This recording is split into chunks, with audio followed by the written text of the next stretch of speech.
This is Miko from MO Sound Lab, and this is the truth about Tonewood.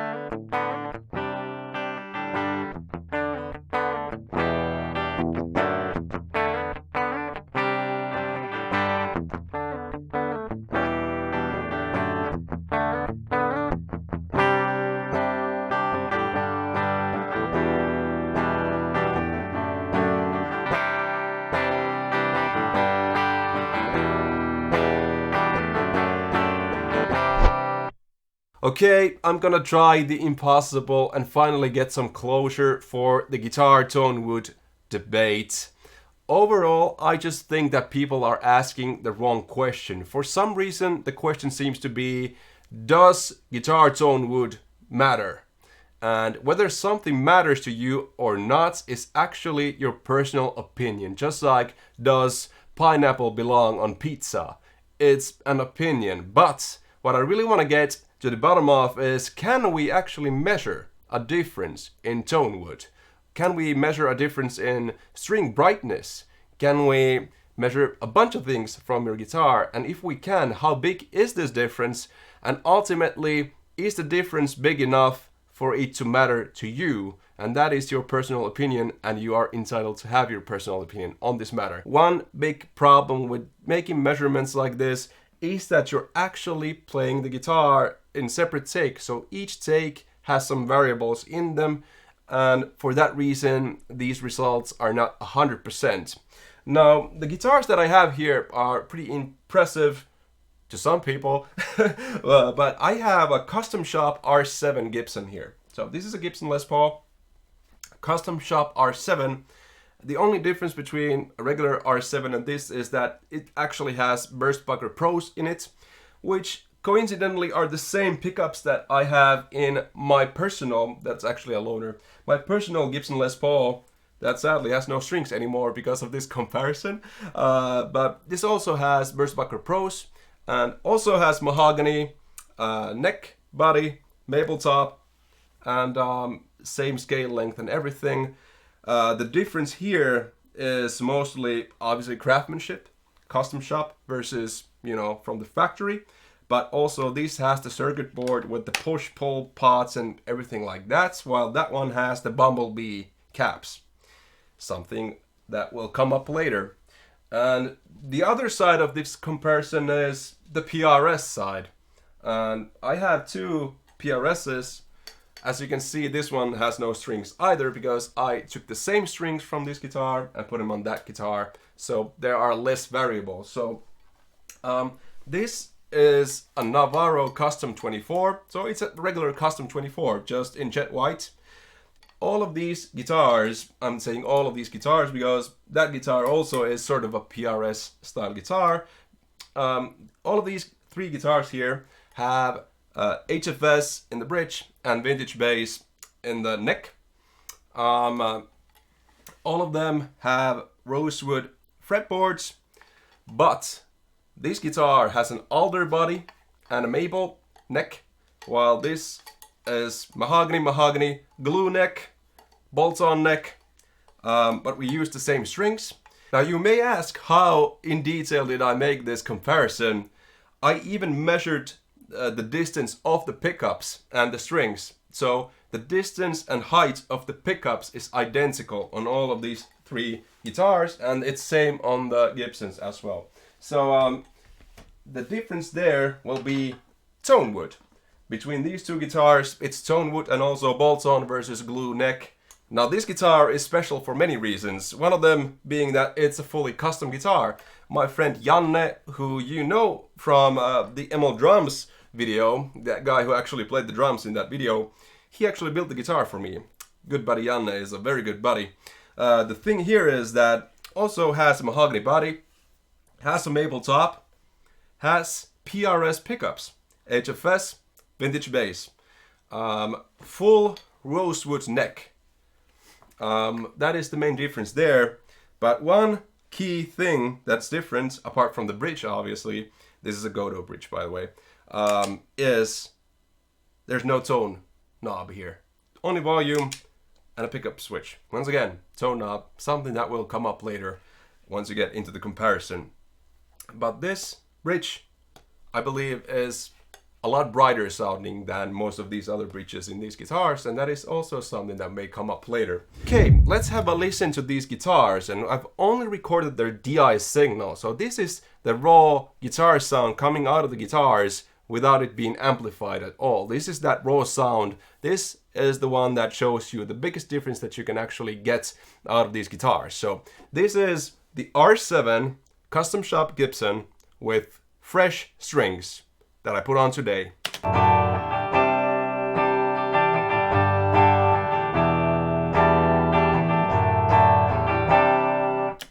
And I did another take with the same exact guitar, same setup, to show how much variables there are in my playing. So obviously I cannot play them identically twice, so here is another take with that same setup.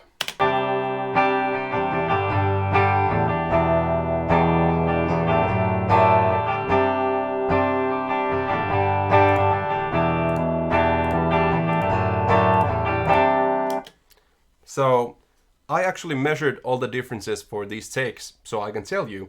The variable is around 0.2 dB. So that is the difference that can come out of my playing. It can be more, but in this instance, 0.2 dB overall variables just in my playing. So that is also most likely the case for many of you guys, unless you are robots.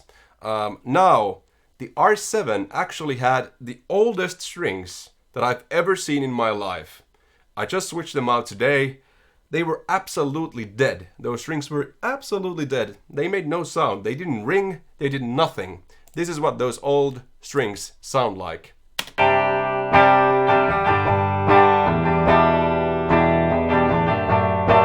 Comparing that to the new strings.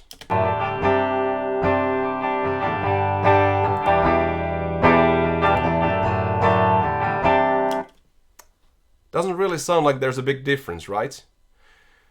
This is something that I was actually expecting to kind of witness as being the biggest thing, biggest difference, the strings. Let's play some of this part from the beginning where I'm kind of playing this riff start bit. These are the new strings.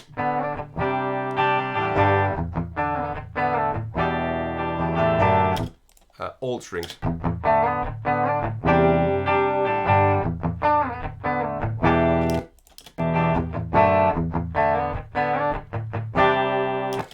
Man, that R7 does not stay in tune, by the way.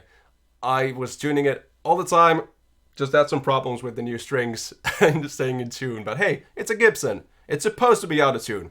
Now, the difference between the old and new strings is about 0.9 dB in brightness. So we actually get like 1 dB more brightness with the new strings. I was actually expecting it to be bigger, but hey, that is what I get with the Gibson R7. That is the truth. That is what I can measure.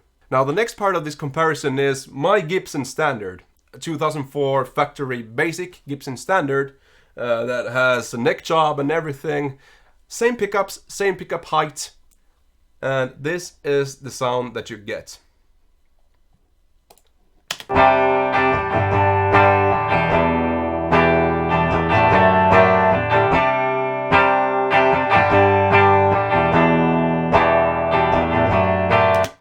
Now comparing that to the R7 with the new strings.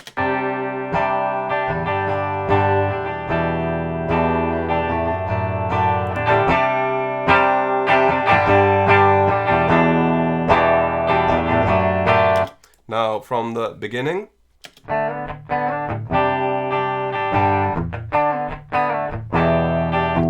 R7.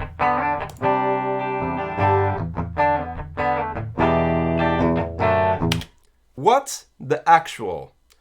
Same pickups, Burstbacker Pros, same wood, Mahogany, mahogany, mahogany, mahogany.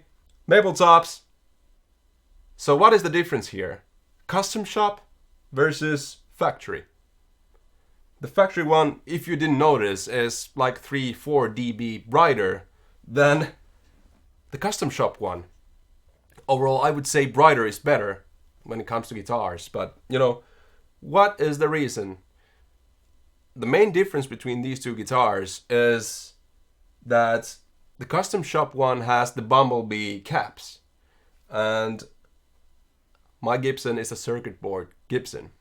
So the electronics are vintage versus modern. I'm not sure if it's just that, but my best guess is, and my bet would be, that the electronics and how much clarity they actually let through is one of the biggest differences between these two guitars. That's a wild guess, but I think that may be the truth here. Now, let's discuss the elephant in the room, Tonewood. So like I told you before, I have a CE24 from 1994, and I have a custom 24 from, I think, 2007. So completely different woods.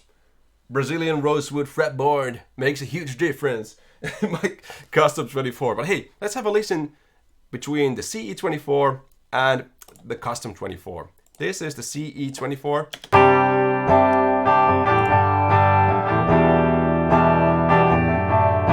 Custom 24.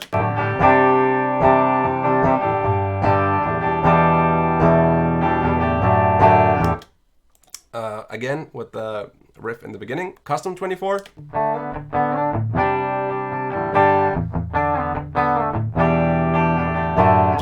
CE24.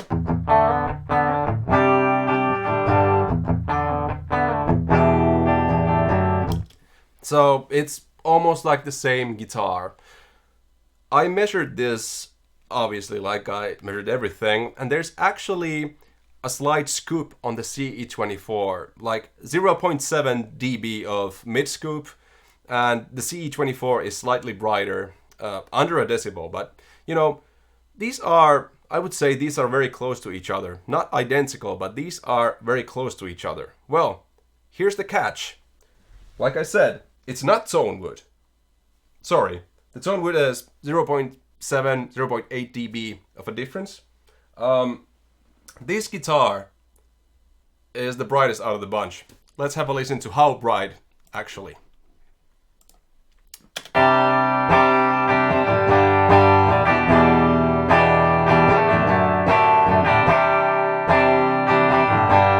Custom 24.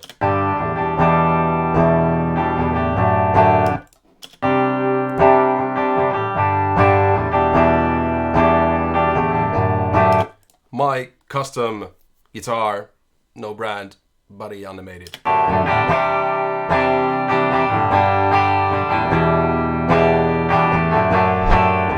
So the custom 24, the white one, was the beefiest, most mid-heavy guitar out of the bunch, while the custom blue jean guitar that my friend Janne made me with PRS pickups is almost 9 decibels brighter than that guitar, but they have the same pickups. I would say, once again, it's kind of pointing to the direction where me not having a tone knob on this guitar may actually be the truth. Is there some kind of filtering that's happening with the circuits, with the tone caps, whatever is inside of these guitars in the electrics? I think that may be the case. Okay, so the first question that we were asking was related to Tonewood. And remember that we are already talking about DI guitar. You will never hear DI guitar. If we can measure a difference of 0.7, 0.8, let's be generous and say 1 dB of a brightness difference between different Tonewoods or a mid-scoop or whatever. Imagine playing that through an amplifier.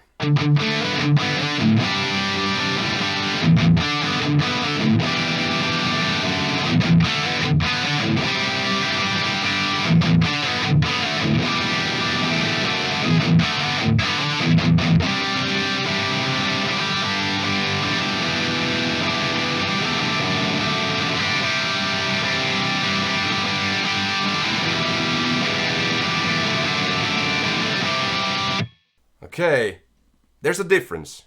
Definitely is a difference. But that difference is now 2 dB. In DI form, it was 9 dB. So it came down, I actually measured this, 77%.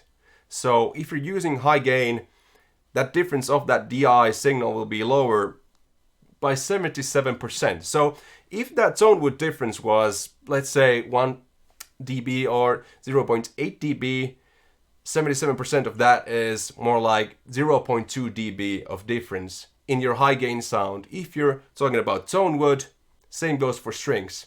Now 0.2 dB in brightness may sound like a lot to some of you, but just remember that the presence knob on an amplifier, for example on Amped Icon that I'm using here, is 15 decibels of brightness. Just on that presence knob. That's one knob on an amplifier. Same goes for the mic up of the cabinet. If you use the 57 microphone dead center, I'll put it to the side, brightness difference will be around 5 dB. So I hope this kind of gives you more answers than anything. That is just what I've measured. This is the data, I'm giving it to you. I'm not necessarily giving my opinion on the matter. You have your own opinion, just like I said with the pineapple pizza question. This is the data, these are the facts. Not the most scientific measurement style, but hey, we have something to talk about. Let me know what you think in the comments below, and let's do tests like these in future. Remember to like and subscribe the video, and see you on the next one.